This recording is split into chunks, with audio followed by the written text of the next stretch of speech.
je mets devant toi, voilà, la paracha de Re'eh, c'est incroyable. Hachem dit en fait, regarde, moi je mets devant toi la bracha et la klala.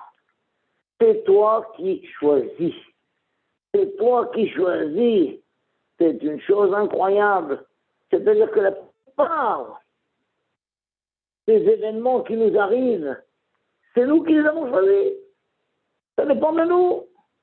Si on fait ce qu'il faut, alors on a le bracha. Et si on ne fait pas ce qu'il faut, on n'a pas le bracha. C'est très rare qu'il y ait des événements qui viennent d'Hachem.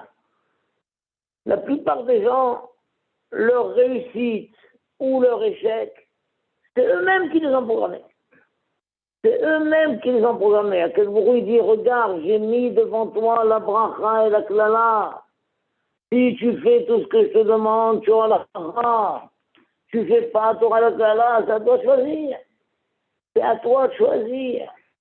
Et l'homme, il engage sa vie et il avance dans la émouna, il fait ce qu'il faut faire. Et des fois, il peut y avoir des nisyonotes, des épreuves qu'Hachem envoie. Eh ben, les épreuves, ça fait partie du programme. Qui mieux que Abraham Avinu? Combien d'épreuves il a eu? Mais chaque épreuve était pour montrer, la Mishnah dit, combien Abraham aimait Hachem. Combien il aime Hachem. Et une épreuve, et une deuxième épreuve, et une troisième épreuve. Et la difficulté n'était pas dans l'épreuve elle-même, c'était comment il va réagir, comment dans son cœur, qu'est-ce qu'il va penser dans son cœur. Et Abraham Avinu, quoi que Hachem lui a prévu, destiné comme épreuve, son cœur était toujours Shalem avec Hachem. Shalem avec Hachem, Shalem avec Hachem. Et il a traversé sa vie, et il a construit ce qu'il devait construire. Incroyable. On voit, il y avait des candidats qui sont venus demander un poste dans un travail qui nécessitait un grand pouvoir d'observation. Observation. Alors, pour montrer une photo, 10 secondes, et il dit voilà, alors qu'est-ce que tu as vu dans cette photo? Alors le premier, il a dit, je vois que le monsieur n'a qu'un œil. On lui dit, non, c'est idiot ça. Il est de profil. Il est de profil, alors c'est normal. Allez, éliminé. Le deuxième, alors qu'est-ce que tu vois dans cette photo? Il dit, moi je vois que dans ce monsieur, il n'a qu'une oreille. Non, il est de profil et éliminé. C'est pas ça. Le troisième, on lui dit, alors qu'est-ce que toi tu vois dans la photo? Il dit, moi dans la photo, je vois que ce monsieur, pendant 10 secondes, il regarde la photo, 10 secondes, hop, qu'est-ce qu'il y a vu dans cette photo? Il dit, dans cette photo, je vois que ce monsieur, il porte des lentilles. L'examinateur a dit, ah bon, des lentilles? Attendez, c'était pas dans les réponses, mais on va chercher dans l'ordinateur. Il cherche, effectivement, il porte des lentilles. La réponse est acceptée, c'est génial. Et il lui signe tout de suite son contrat de travail. Bravo. Mais après, l'examinateur, c'est quand même curieux, il dit, mais dis-moi, franchement, comment vous avez vu qu'il portait des lentilles? Et c'est simple. Puisque il n'a qu'un œil. Donc forcément, il a besoin de lunettes pour bien regarder avec le deuxième œil. Et vu qu'il n'a qu'une seule oreille, donc les lunettes ne tiennent pas s'il n'a qu'une seule oreille. Donc forcément, il a des lentilles. Donc le premier n'a pas vu toute l'image, il a vu qu'une partie de l'image, il a déjà tiré des conclusions que ce type-là, il n'a qu'un œil. Le deuxième, pareil, n'a pas vu toute l'image, il a déjà tiré des conclusions que ce type-là, il n'a qu'une oreille. Le deuxième, le troisième, en vrai, il est pire que les autres. Il est pire que les autres. Parce que lui, non seulement n'a pas vu toute l'image comme les autres, et de ce qu'il a vu, il a dit ce type-là, il n'a qu'un œil et qu'une oreille. Mais il a tiré des conséquences de ce qu'il a vu. Il est allé encore jusqu'au bout. Et donc, puisqu'il a qu'un œil et qu'une oreille, forcément, il porte des lentilles. Voilà. Et souvent, on est comme ça. On ne voit qu'une partie de l'image. Et déjà, on se rebelle contre Hachem. Et déjà, on accuse l'autre, on juge l'autre. Mais on n'a vu qu'une partie de l'image.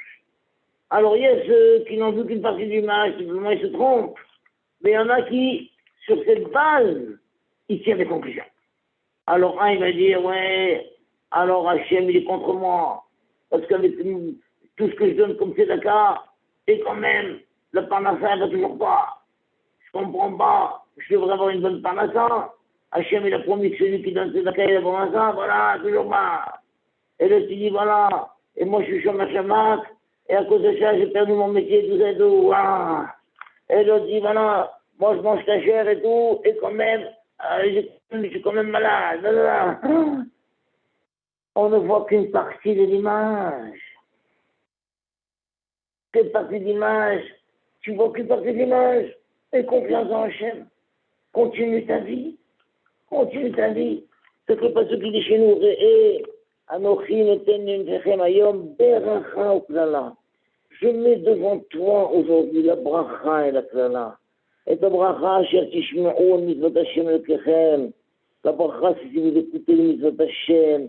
Asher Anochi nefechem hayom, tu écoutes et tu vas simplement, et tu ne te rebelles pas, et tu ne te mets pas à accuser Hachem, et pourquoi, et comment, tu poses pas de questions, rappelle-toi Abraham Avinu, il n'a pas posé de questions, Nimrod l'a jeté au feu, alors Abraham Avinu lui a dit, monsieur le roi, l'eau pourra éteindre votre feu, mais le feu d'Hachem qui brûle en moi, rien ne l'éteindra.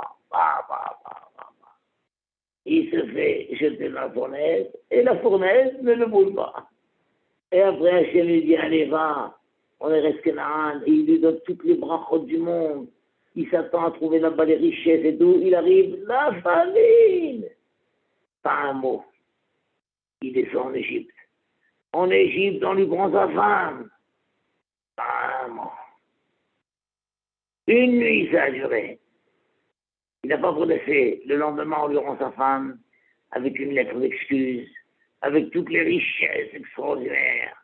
Et Abraham commence à revenir en Israël, riche. Il rembourse toutes ses dettes. Et ça continue comme ça, et ça continue comme ça. Et à la fin, il finit par avoir un fils. Et Hachem lui dit, ce fils, tu me l'offres en sacrifice. Pas un mot. Toujours pas un mot. Toujours pas un mot. Moi, je fais ce qu'Hachem me demande. C'est déjà.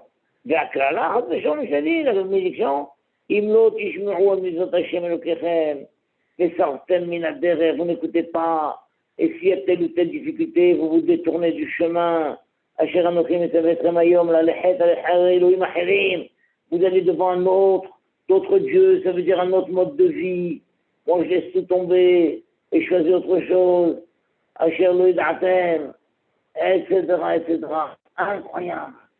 Donc ça, c'est la vie. La vie, il faut savoir, nous, on est fidèles à Hachem. Et tout ce qu'Hachem il fait, c'est pour le bien. Et Hachem, il sait ce qu'il fait. Et de toute façon, on ne peut jamais tirer de conclusion parce qu'on ne voit jamais toute l'image. Et de ce qu'on voit, attention de ne pas arriver à une conclusion comme l'autre. Il s'est dit, celui-là, il n'a qu'un œil, celui-là, il n'a qu'une oreille, donc forcément, il avait l'envie. Et des fois, même quand on a vu toute l'image, et on voit que mettre l'image, elle est tordue, eh bien, il faut savoir la rendre positive. Il y avait un roi, un très bon roi, mais le pauvre, je ne sais pas si c'est à la suite d'un accident ou de naissance comme ça, il n'avait qu'une jambe. Une jambe. En plus, il était bossu. Et en plus, il avait un œil qui n'arrivait pas à ouvrir. L'œil était tout le temps à demi ouvert, c'est tout. Mais avec ses défauts, c'était un bon roi, il dirigeait bien son pays et tout. Un jour, il a appelé un peintre, il a dit, je voudrais que tu me fasses mon portrait. Un bon portrait. Alors le peintre, il a dit, je vais faire le plus beau portrait du soir. Il a dessiné le roi tel qu'il est. Le roi unijambiste, avec sa bosse et l'œil à demi fermé. Quand le roi il a vu la peinture, il a dit, quoi? C'est comme ça que tu m'as peint. Tu as mis tous mes défauts. Tu les as mis en évidence. Allez, mettez-le en présence, là. Il appelle un deuxième peintre, il lui dit, fais pas comme l'autre, fais-moi un beau portrait. Alors l'autre, il a compris, il s'est dit, oh là là, il ne faut pas que je fasse de bêtises, moi. Alors il a fait le roi avec 2 jambes. Il lui a rajouté une jambe. Il lui a enlevé sa bosse et les yeux bien ouverts. Magnifique. Le roi, il a vu ça, il a dit, quoi? Tu as honte de moi tel que je suis? Tu m'as transformé? C'est comme ça que tu veux que je sois? Tu as honte de moi? Allez en prison. Waouh. Il appelle le troisième. Fais-moi un beau portrait. L'autre, il dit, qu'est-ce que j'ai raconté? Qu'est-ce qu'il veut le roi? Si on le fait tel qu'il est vraiment, ça l'énerve. Si on lui enlève ses défauts, ça l'énerve. Qu'est-ce que je vais faire? Qu'est-ce que je vais faire? Il prend son temps et tout. Et après 2 semaines, il amène le portrait qu'il a fait. Le roi, il voit ça, il dit, ça c'est du beau travail. Pas dans mes trésors, tu peux faire tout ce que tu veux. Qu'est-ce qu'il a fait celui-là? Il a mis le roi sur un cheval. Et c'était une chasse. Le roi, il va à la chasse, et on voit le roi sur le cheval, et 50 mètres devant, il y a une antilope, et on va à la chasse. Et donc, puisque le roi, il est sur le cheval, alors on ne voit qu'une jambe. L'autre jambe, elle est du côté du cheval. Donc, on ne sait pas si elle est là ou elle n'est pas là. Et quand on est à cheval, et surtout qu'on va à la chasse, et on pointe le fusil, alors on est penché sur le cheval. On est penché sur le cheval. Et donc, en étant penché sur le cheval, on ne voyait plus que le roi était bossu. Parce que tout le monde est en quelque sorte bossu. En étant penché comme ça, on voit qu'il est un peu bossu. Et puis, quand on tire, alors chacun cligne de l'œil un peu pour bien tirer la cible. Et on voit que l'antilope là-bas, elle est morte. Donc le roi, il a bien tiré sa cible. Le roi était content. Qu'est-ce qu'il a fait celui-là? Avec les défauts, il a composé avec les défauts. Ni il a montré les défauts, d'une manière flagrante comme ça. Ni il a estompé les défauts. Non, il a pris la situation telle qu'elle est. Le roi, il est à cheval, donc on ne sait pas s'il y a la deuxième chance. Le roi, il est bossu. Ben oui, en se penchant, tout le monde est bossu. Et puis le roi, il a l'œil qui s'ouvre pas. Ben c'est normal, puisque quand on tire, tout le monde cligne de l'œil. Et en plus, il tire bien le roi, puisqu'on voit l'antilope, elle est morte là-bas. Donc il n'a pas raté son coup. Il a réussi son coup. Donc au contraire, le roi, c'est un bon cavalier. Et il n'est pas bossu. Tout le monde est bossu dans cette situation. Et il cligne de l'œil, parce qu'il cligne de l'œil pour tirer le coup de fusil. Et il a bien réussi son coup, puisque l'antilope, elle est morte. Là, le roi, il a dit bravo. Bravo, tu peux prendre tous les trésors que tu veux. Donc c'est une chose extraordinaire, ça. En vrai, dans la vie, tout dépend de nous. Tout dépend de nous. Alors, tu as ceux qui voient une partie de l'image, et c'est tout, ils tirent des conclusions. Tu as deux qui ne voient qu'une partie de l'image, et ils construisent sur ça. Construisent tout un scénario. Et ils en arrivent à dire, donc forcément, il a des lentilles.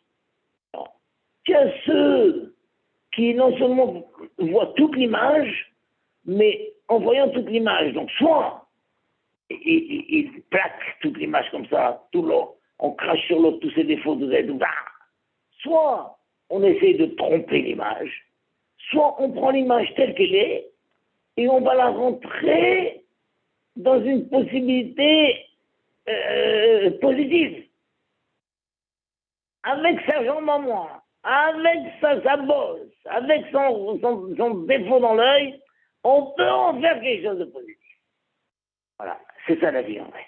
En vrai, c'est casse-toi la tête. Ne t'effondre pas devant chaque situation. Ne tire pas des conclusions devant chaque situation. Vois ce que tu peux utiliser, comment tu peux intégrer cette situation dans un contexte positif. Et avance ta vie. Et de cette manière, tu te construis ta vie. Tu as la bracha. Tu as la bracha. Il y avait une histoire terrible qui est arrivée il y a quelque temps. Vraiment, peut-être l'année dernière ou il y a 2 ans, je ne sais pas. Alors, des gens ont loué, c'était bon, peut-être que c'était Atfat ou pas, je ne sais pas. Des gens ont loué pour 2 jours, c'est tout. Comme moi j'ai loué pour 2 jours. Ils arrivent dans leur location, et bah, il semble que là-bas, il y a la canisation des eaux sales qui avaient explosé, quoi. Ça sentait mauvais. Ah, ça sentait mauvais. Donc vite, le propriétaire a appelé la ville et tout. Ils ont promis de venir réparer demain matin. Bon, le lendemain matin, voilà, ça y est, les gens de la ville sont venus, ils ont réparé, la situation est réparée. Mais eux ont dit, non, on a passé une mauvaise nuit, on s'est fait avoir, tout ça et tout, on s'en va. Alors la dame leur a dit, mais ça y est, c'est réparé maintenant. C'est réparé, de réparer, non, on s'en va. On s'en va, voilà, on vous paye une nuit, et qu'on a passé, mais on s'en va. Alors la propriétaire a dit, si c'est comme ça, écoutez, vous ne payez même pas la nuit. Ne payez pas cette nuit. Moi, je ne veux pas une nuit que vous partez dans les vêtements. Alors ils partent. En voiture, il reçoit un coup de fil qu'un appartement qu'eux ont et qu'ils louent, le locataire lui dit, écoutez, il y a la canalisation d'eau a sauté, je ne peux plus me doucher là-bas, j'ai dû fermer l'eau et tout, moi je quitte. Et attendez, mais ne quittez pas, je vous envoie un plombier, on va répéter à non, moi je quitte. Et le locataire, il quitte, il rompt le contrat. Incroyable. Bon. Ils arrivent chez eux, en arrivant chez eux, waouh, l'inondation dans la maison. Pendant la nuit où ils étaient partis, il y avait un robinet ouvert, n'importe quoi. Oh, la maison inondée.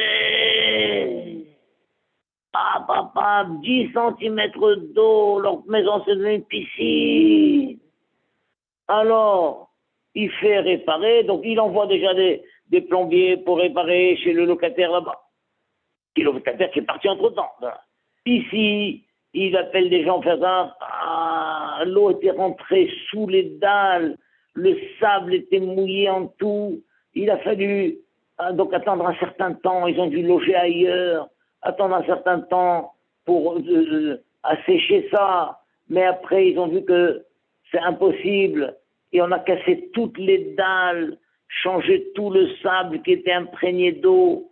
L'affaire lui a coûté 50 000 shekels.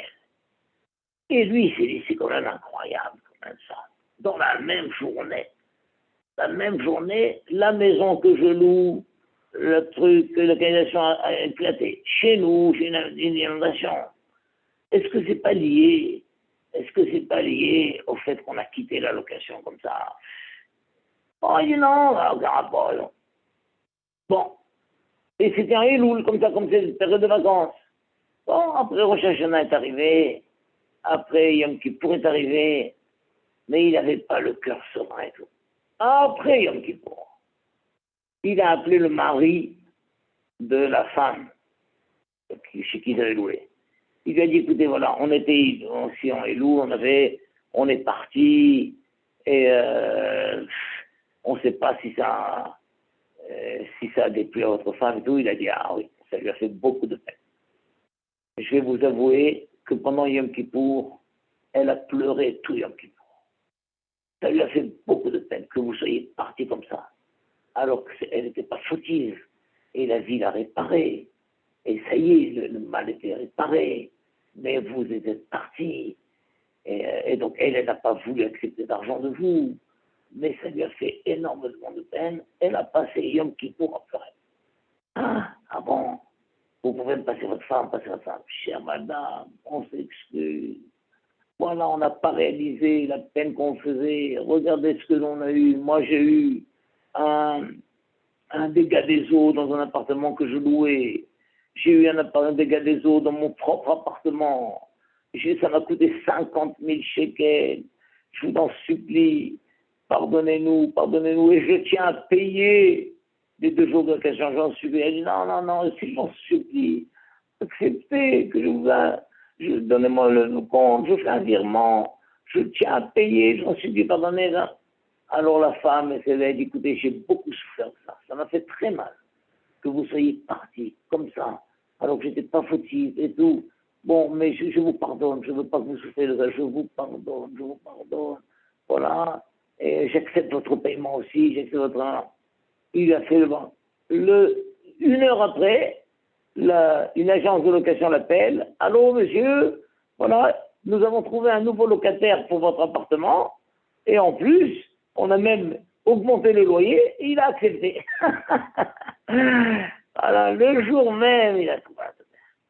Ça veut dire, attention, il a loué, il a vu, il s'est senti mauvais. C'était pas de la faute de la propriétaire, elle a tout fait, c'était réparé. Voilà, alors reste, puis c'est réparé. Non, voilà, ça nous est mauvais, on s'en va. D'accord, mais ça y est, le mal est fini. Non, on s'en va. Hein. Pourquoi tu fais comme ça? Pourquoi tu t'en vas? Pourquoi tu ne vois qu'une partie de l'image? Pourquoi tu ne vois que partie de l'image? Et même si tu vois toute l'image, vois comment on peut la réparer, comment on peut vivre avec, quand même. Et voilà. Et donc, ils sont partis, ils ont fait de la peine à la femme. Voilà les catastrophes qu'il a eues. Et ça lui a pris du temps de lier toutes ces 3 affaires jusqu'à ce qu'il aille demander pardon. Et quand il a demandé pardon, ça y est, la délivrance est venue. Il a trouvé un locataire avec un loyer encore plus que le locataire précédent. Vous comprenez? Voilà, c'est ça toute la vie. Tout est entre nos mains. Notre bonheur, notre réussite est entre nos mains. Donc, première règle, ne tire pas des conclusions alors que tu n'as vu qu'une partie de l'image. Deuxième règle, surtout ne fais pas un plan. Ne mets pas en marche un plan sur les conclusions que tu as trouvées, en te disant, donc forcément celui-là, il a des lentilles. Et troisièmement, même si tu as vu toute l'image, vois comment on peut englober tous ces défauts dans une situation positive.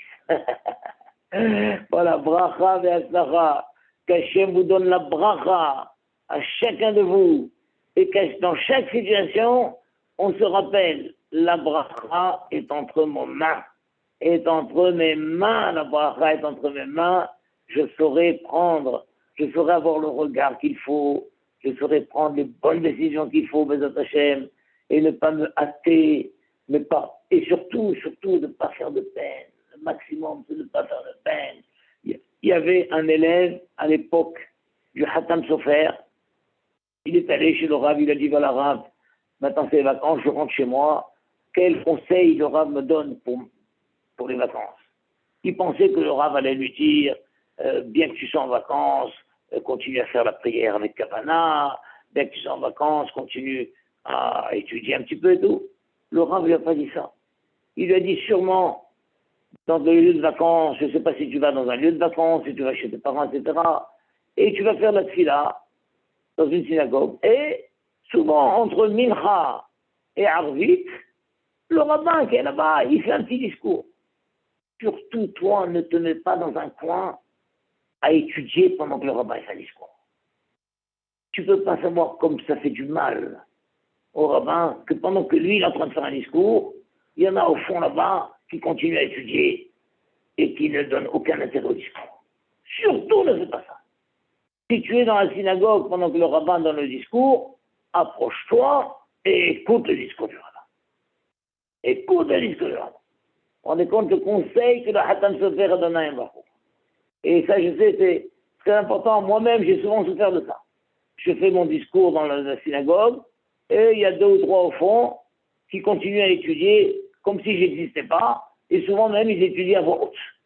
Il n'y a rien de plus douloureux que ça. Et le Hatam Sofer m'a dit, je vais en vacances, voilà le conseil que je te donne pendant les vacances. Ne te mets pas dans un coin à étudier pendant que le rabbin fait son discours.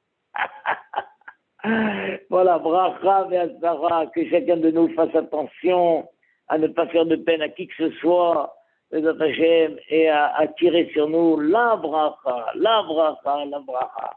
Je ne dirai que 3 mots, bracha, bracha, bracha. Atzara, mes chers amis, au revoir.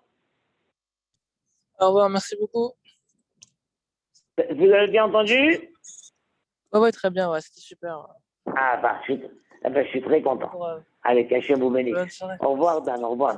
Ça Au marche. revoir, bonne soirée, Dan. Bye, bye, bye, bye. Au revoir.